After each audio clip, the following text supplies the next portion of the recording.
Ladies and gents, welcome to CG Reaction, and this is Why the World's Biggest Ship is an Awful Idea by the channel RealLifeLore. World's biggest ship, so they are not already big enough, huh? I just saw that video about how that cruise ship got stuck in the Suez Canal. What was it Evergreen? What the hell was the name? Ever Given, something like that. I don't know. So that thing is just humongous, and I'm pretty sure that's not even the biggest one. Ships are already big. How big of a ship you want to make, man? This is ridiculous. The day people found out, like, oh, look at that, even the big metallic thing can float too, people are just going ridiculous. It's just, let's build the biggest ship there is.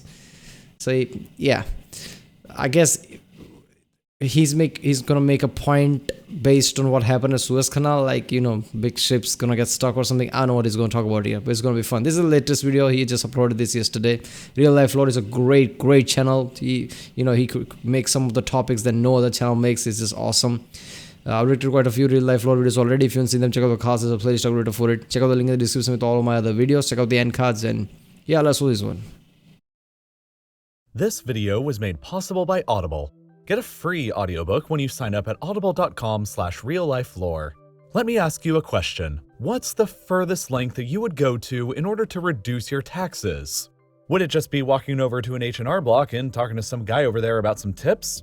Maybe you would try and figure out a few legal loopholes with a shady lawyer. Maybe simply choose not to pay and see what happens. Or maybe fake your death and move to another country. Yeah, see what happens. Let's just say people can forget a lot of things. Taxes is one thing the countries are not gonna forget. All government, things are glitchy. Taxes are never glitchy, right? People, I'll see a lot of John Oliver videos where he shows, like, people in the government makes real bad blunders when it comes to, social security cards and lots of things. People mistake one person for another one just because their name is similar, first name is similar. But there is never a mistake when it comes to taxes. That's how serious people are when it comes to taxes. So not paying taxes is not a good thing. Answered yes to any of those options, well then congratulations, because you're nowhere near as impressively insane as the guy behind this story, who decided that in order to dodge taxes, he was basically going to build his own libertarian dream country out on the high seas. And by country, I mean the biggest boat that has ever been imagined in all of human history. And how is he going to dodge taxes? What he's going to ship his business there to? If he does that, where is he going to sell his things? If he needs countries to sell their thing, countries are just going to put tariffs on it, just like any country would when foreign products come. So is that even going to matter? And if you're not big enough, just small time businessmen who can just sell things on the ship and live. I mean, do you even have that much taxes that matters? I mean, only billionaires, basically, get stressed out when it comes to taxes because they have to pay more taxes. They always find dodgy ways to, dodge taxes, like how Apple and Amazon does. They shift their offices some other place when the tax time comes, so they don't have to pay a single tax and things like that. So if you're not that, I mean, do you even have that much taxes that you have to build a ship to run away from? And if you're that big enough, won't you need to sell all those products to people in different countries? Then they'll just put tariffs on you. Lots of, I don't know, not tariff, lots of import-export taxes. Tariff usually is on people, not the company, but lots of import-export taxes. People do that. So yeah. One of the most audacious mega projects ever proposed. Dubbed the Freedom Ship, it was designed to be over 1,370 meters long by nearly 230 How big meters is that wide thing, man? and 106 meters tall. Now, to put those wacky numbers into a bit more perspective, think about it a bit like this. Here is a map of the National Mall in Washington, D.C. Starting at the steps of the U.S. Capitol, the Freedom Ship would stretch out nearly half That doesn't of the tell me distance anything. to the Lincoln Memorial, Show me other ship. and it would take you about 12 minutes to walk across it. Then, if you knocked over the Space Needle in Seattle and put it sideways, the Freedom Ship would still be wider. And then, if you put the Statue of Liberty right next to it, the Freedom Ship would still stand taller. The Freedom Ship is the largest ship that humanity has ever seriously designed, and if it was ever built, this is how much bigger it would USS Nimitz, there you go, 1,000 feet. This is 4,300 feet. God damn. Look at the Titanic puny thing right there. This is humongous, not just length, even the height. be than several of humanity's already biggest existing ships. The sheer physical space that the thing takes up is impressive enough. But wait until you hear about the size of the cargo it can hold on board. With its incredible girth, Man, this must require some advanced level of scientific knowledge and some of the technologies, because it's not just to will it float. Now you gone to the scale where I guess major weather things, major climate things is going to be an issue. Like what if there is a hurricane coming? Now you're so big that hurricanes pressure would be enough to, I guess, topple the ship or something like that, because now you're at that big of a scale. Wind speeds matter now. If a hurricane comes and you're there, aren't you screwed? I mean, there must be some technology there that makes it stable, even if the hurricane comes or something like that. Some aerodynamics, or maybe something that makes it stable. Maybe it's designed in a way that all the heavy things are at the bottom or something. I don't know, because I'm pretty sure this is way too big. If a hurricane comes, there will be an issue. the ship is estimated to have a carrying capacity of 100,000 people. You got to be kidding 40,000 me. of whom would be permanent residents living full-time aboard, 20,000 more who would be crew members, and with more room for up to 30,000 daily visitors and 10,000 overnight guests. To put that into perspective, the ship's permanent population of residents and crew members would be higher than the world's 7 smallest countries. More people would be living on this boat than on Greenland, the world's biggest island. But the weirdest thing about the Freedom Ship isn't the ridiculous size of it or the crazy amounts of people who would be on board. It's the fact that the ship's primary objective for existing was to enable everyone on board to dodge all of their taxes in the most creative way possible. They sound like pirates. What is this, modern day NASA or something?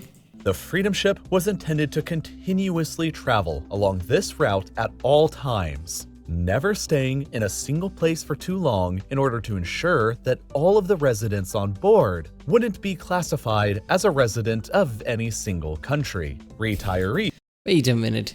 If you're somewhere here, constantly there, nobody can claim you a resident of any place because you're in the international borders, right? This is in the sea. This is not claimed by any country. You don't have to travel. If you're here, South Africa, or I guess Argentina or somebody, they're not going to claim you. You're in the center of, in the ocean, I guess. wouldn't be classified as a resident of any single country. Retirees, remote workers, trust fund babies, and CEOs could all theoretically renounce any citizenship they had, buy a condo on the ship, and travel the world continuously on the high seas, without having to pay any taxes to anyone ever again. The ship would sail along this route continuously and slowly every 3 years and stop at 538 destinations across 135 countries over that whole time. So life probably wouldn't ever be too boring. Oh yeah, I understand now. Okay, that makes sense. I guess they're not trying to dodge all taxes, just income taxes on individuals. So CEOs and any chairman whose company will pay taxes because that company is in the country, whatever, like in US or something. But since they are not part of any country, they don't have to pay income tax.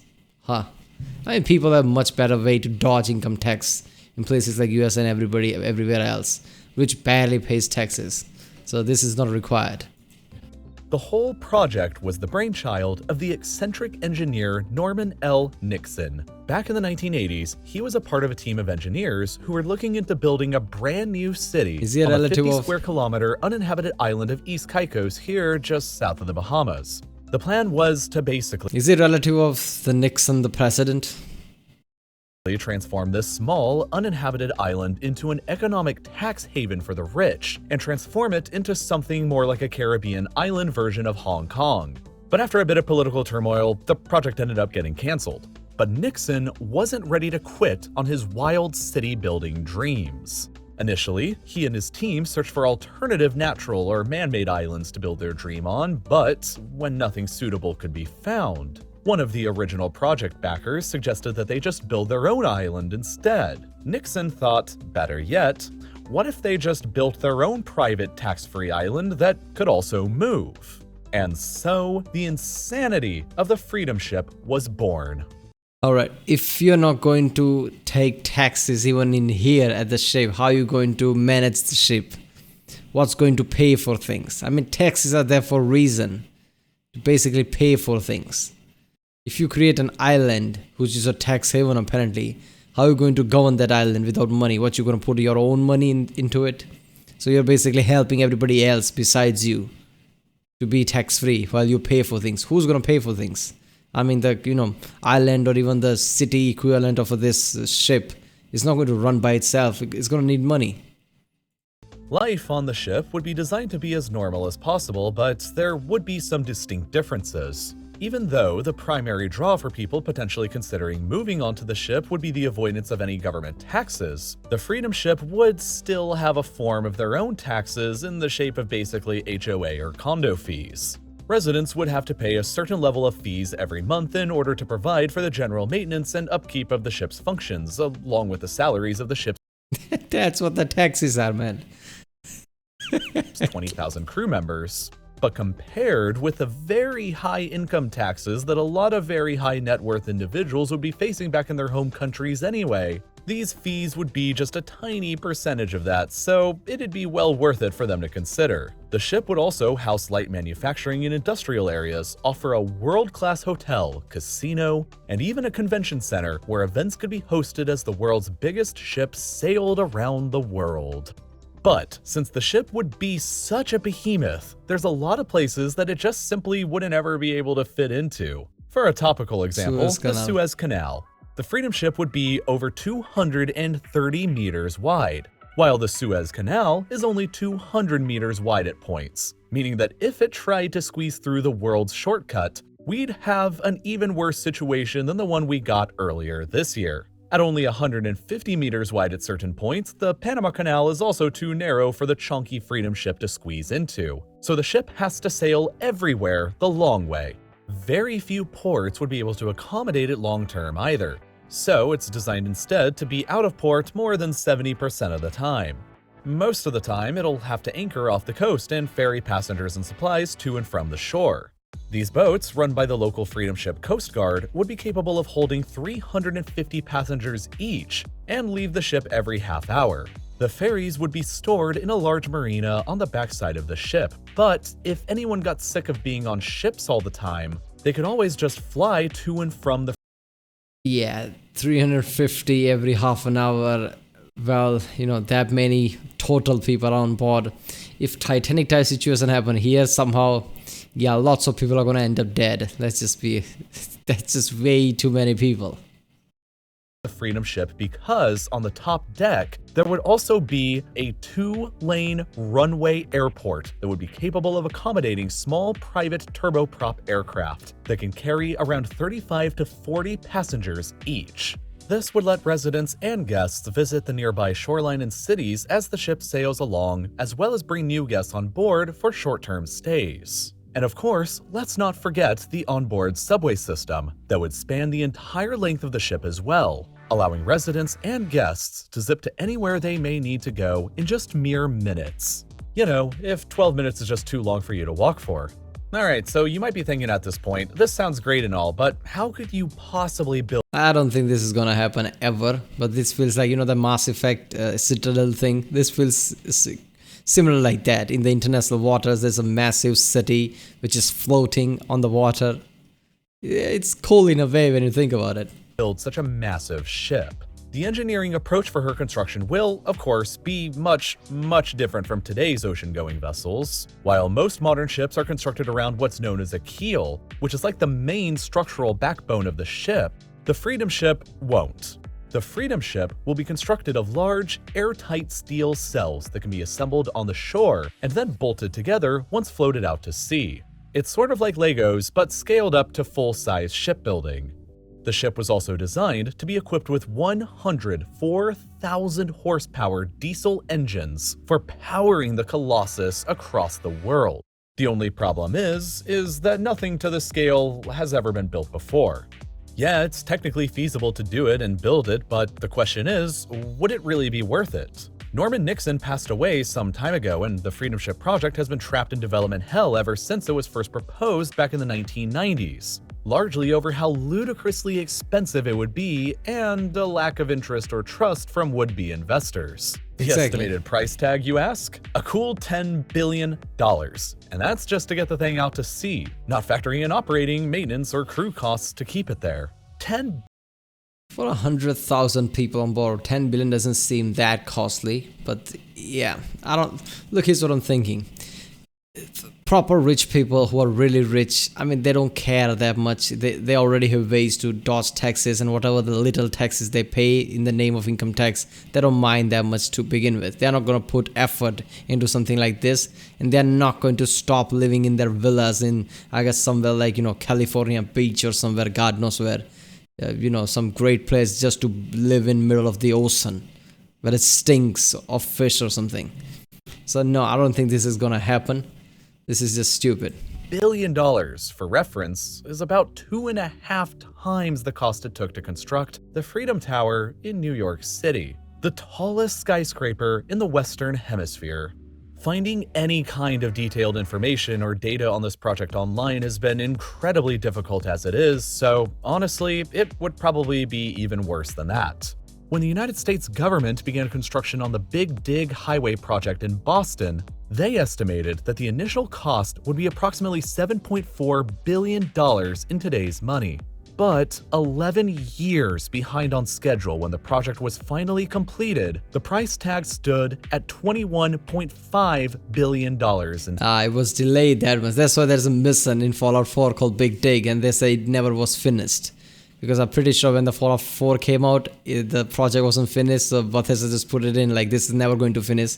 It was abandoned or something like that. Okay, so that's where it comes from. Instead, a cost overrun of 190% beyond the initial projected estimate. Massive construction projects run late and run over budget all the time. And while governments can often afford them, investors and private companies hoping to make a quick profit are generally scared away from them. And a giant ship the size of a country with an airport, a subway system, and thousands of condos just screams that it'll take longer and cost more than anybody estimates it would. Technically, the Freedom Ship still is an actual planned thing under a new owner and project manager, and their website claims that 150,000 people are interested in purchasing a condo on board the ship once it's completed. But that doesn't really mean anything.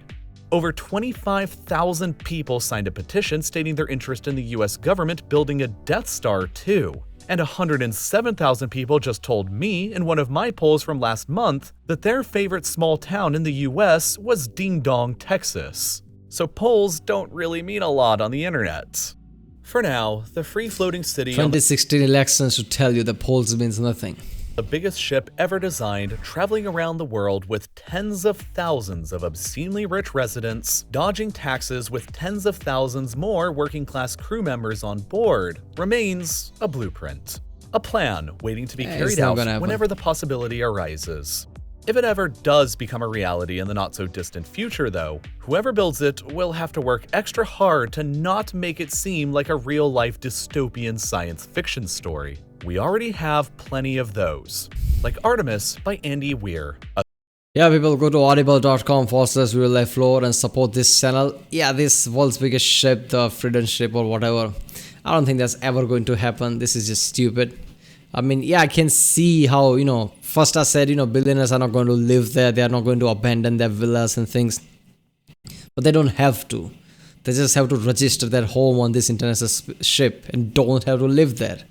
And can just live in some house in US as their secondary home every month, because their primary home will still be on this international ship, so they don't have to pay income tax or something like that. I don't know, but yeah, I don't think this is gonna happen. This is way too ambitious, and people are just not going to put effort into that. Like, screw that, I'm fine where I am. People will think that. I don't think this is gonna happen, but this is just weird. I had no idea things like this was in place. This is ridiculously big. I mean, seriously. Of comparing to all those ship Nimitz and Titanic, this thing is extraordinarily big. This is basically a city, floating city. If this thing gets built, it would be so awesome to see, man. So awesome to visit, like actual, basically, floating on the water city, I guess. Alright, people. That was why the world's biggest ship is an awful idea by RealLifeLore. If you like my reaction, don't forget to subscribe. Check out the Rick Sunday. There's a link in the description. Check out the cast, all the playlists. Check out the end cards. And I'll see you next time.